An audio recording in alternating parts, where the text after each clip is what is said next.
Welcome to another episode of Real Estate Investor TV. I'm Nick Sifoni, your host, and I'm glad you're here to join me.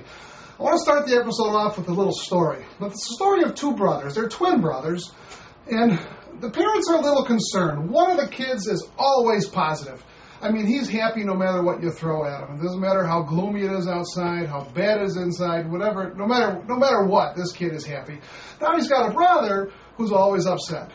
He doesn't eat his vegetables. His parents aren't happy with him. He's just not fun to be around. He's kind of a mope, you know what I mean?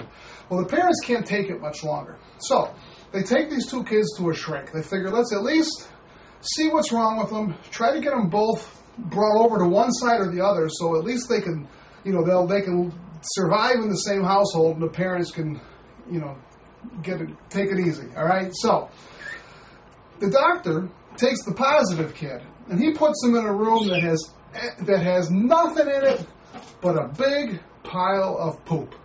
I mean, that's all it is. In the middle of the room, just a big pile of poop. I mean, it's stacked higher than the kid, I tell you. Now, the little negative kid, he just gets put in a room that has anything a kid could possibly imagine. I mean, there's swing sets and toys and roller skates and bicycles and skateboards and games and a table full of cakes and candies and cookies and donuts. And there's games and toys and slot machines and foosball and pool. I mean, there's a jungle gym. Anything this kid could possibly want is in this room. And that's where they put the little sad negative kid. Parents and the doctor are split. They leave them in there on their own. About an hour later, they come back. Well, first they say, let's check on the negative kid. Well, they walk in the room, and at first they have a little trouble finding him. They look around. He's under a table, sitting there with his hands. Oh, hi, Zazu. Did you guys meet Zazu on the last episode? Anyway, they finally find the kid. He's not doing anything. He's just sitting there. And he said, son, there's all those games over there. Why didn't you play? I said, I thought I might lose.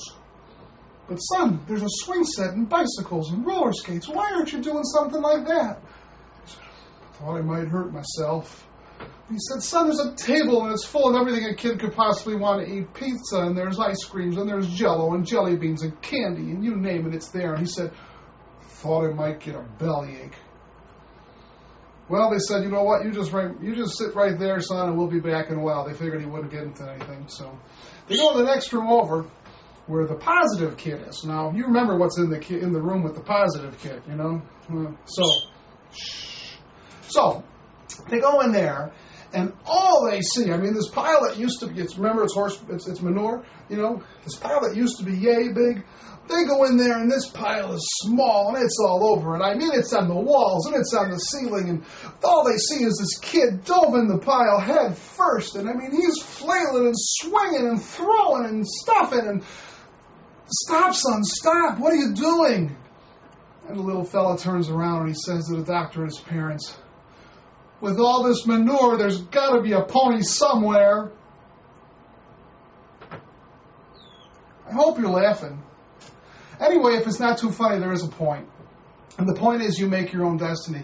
You decide every day what your opportunity is. You decide if this is the business that's going to make you wealthy, whatever anyone else is thinking. You could probably catch on to what I'm talking about. Right now, there's a lot of, the sky is falling mentality in the real estate industry.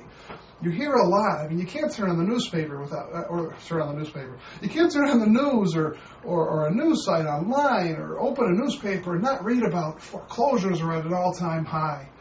Financing is tough to get. People are losing their houses. The bubble has burst. I mean, you hear it all, and it's gloom and doom and naysayers and bad and dread. And you know what? Right now is a dang good time to be in this business. And I'm going to tell you why. First off, for traditional investors, it's a little tougher right now. And when I say traditional investors, I mean guys that go to the bank and they get a loan, they buy a house, and they rent that house out long term, and at the end of the term it's paid for. So it's a little tougher to get a loan because you have to qualify. All these foreclosures are making those lenders, I mean, they're sealing up tighter than a drum, and for good reason. But that's the positive side of that too, and I'm going to get to that in a minute. So people that are just buying houses to rent, it's a little tougher to get financed right now, but the houses are cheap. I mean, house prices have just, and you hear it on the news. So there's a lot of sellers right now. Prices are the lowest I can remember them being. I mean, I can remember prices being lower. I'm talking about relative to the economy, relative to inflation. This is the best time to be buying a house. Even if you're thinking about buying a new house, we're buying another house within the next 6-8 months. We're buying another house. Why? Because we can get a much bigger house for the same money. I mean, it's just the time to buy right now. It's like stocks. When stocks are down, is the time to buy. When everybody else is freaking out, the guys that buy are the ones that, when they go back up, make a fortune. So, use it to your advantage right now. The news is telling everybody how bad it is, how terrible it is, how wrecked the real estate market is. Well, you know what? Your sellers are shaking in their boots. They don't think they're ever going to sell. So, use that to your advantage when you're negotiating with them. Just don't throw it in their face, but throw in little things, you know how the market is right now. And that type of thing, and nod when you're saying it. Well, you know how the market is right now, and Mr. Seller, I'd love to give you a little more money, but you know how the market is right now. And it might even be going down. So, depending on what part of the country you're in, some of it is still going down, some of it's at a standstill, and there are parts of the country where prices are going back up. Obviously, they're not. There's not a lot of them. But it's a good time to be buying. And here's the type of strategies that are hot right now that you could make a fortune with over the next couple of years if you're smart. That's the disclaimer bell. I said if you're smart. Don't just willy-nilly do this. Make sure you know what you're doing, or get some education, or keep watching the show, or a good mentor, or whatever it is. But lease options and subject to deals are the best they have ever been. I mean, there's so many people that can't sell their houses right now, and their houses are sitting, and these people are making 2 mortgage payments, or they're making payments on an empty house. Now is the time to be buying up those lease options, and to be buying up subject to houses, where they just sign the house over to you and leave town, and leave you to do whatever you want, with the house. Because the folks that buy them now and rent them out, in a few years, when this market turns back around, they're going to make a small fortune. So it's a good time to be doing that right now. It is also a good time for buy and hold, like I mentioned before. Buy and hold is when you just buy a property. Even if you do go out and get a mortgage, I don't suggest it. I don't do it. I've got mortgages on, besides the house I own, I've only got mortgages on 2 houses out of the dozens of deals I've done in the last couple of years. But in any case, wholesaling is also excellent right now. Wholesaling will always be good. It doesn't matter. When the prices go up, you can still get a deal. When the prices come down, you can still get a deal. I will mention, make sure to do due diligence. Make sure that you're doing your homework when you're wholesaling. Make sure that you know your market, and make sure that before you get a contract on a house, that you know where that house stands as far as its true value, not what the realtors say, not what the seller says.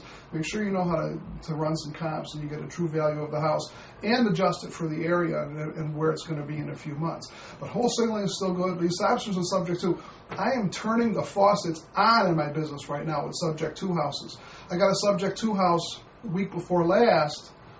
I put a sign out in front of it, rent to own, and by the next morning, it was leased. It was sold. It was gone. I had a $4,000 lease option, option fee in my pocket. Another reason, and I'm going back to this, another reason subject twos and lease options are so good, our typical exit strategy for a lease option or subject to is to sell it to somebody with an option, lease with an option to purchase. Since it's so tight right now, like I talked about before, and how hard, it's tough to get a mortgage right now, people that 2 years ago could have walked into any lender in the country and got financed are getting turned down. They still want a home of their own. It is, I won't say never, but I can't remember the last time it was easier to get a house filled on a rent-to-own basis than it is right now. So don't listen to the media for what we're doing. And man, you want no money down? It's all over the place. People are giving houses away right now, literally giving houses away. Yeah, you got to make the mortgage payments. But now, 2 years ago, it was a reverse market. It was hard to buy houses 2 years ago and easy to sell. It was tougher to find the deals because houses were selling like that. You know it. You were there. Houses were selling fast. So it was hard to get a good deal. So we were even taking houses that were marginal deals because they were so easy to sell. They were lending to everybody. If they've been 2 years ago, they were giving people $300,000 mortgages that I wouldn't rent a house to. Of course, everybody's paying for it now with the high foreclosure rate. But regardless, 2 years ago it was hard to buy and easy to sell. Now it's the reverse. It's easy to buy houses right now with great prices and great terms. Like I said, people are giving them away. But it's a little tougher to sell. So you might want to change your strategy a little bit.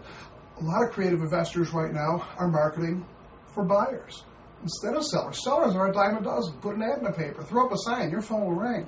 But it's tougher to find buyers. So we're marketing for buyers. We have ads in the paper and websites that target rent-to-own properties. We're just creating lists of rent-to-own buyers. Then when we find the house, we just plug them in. It's easy to do, like I said. So just like the little boy who found that or was looking for that pony, you knew that pony was there somewhere. Don't listen to the news. Don't listen to the media. Be smart.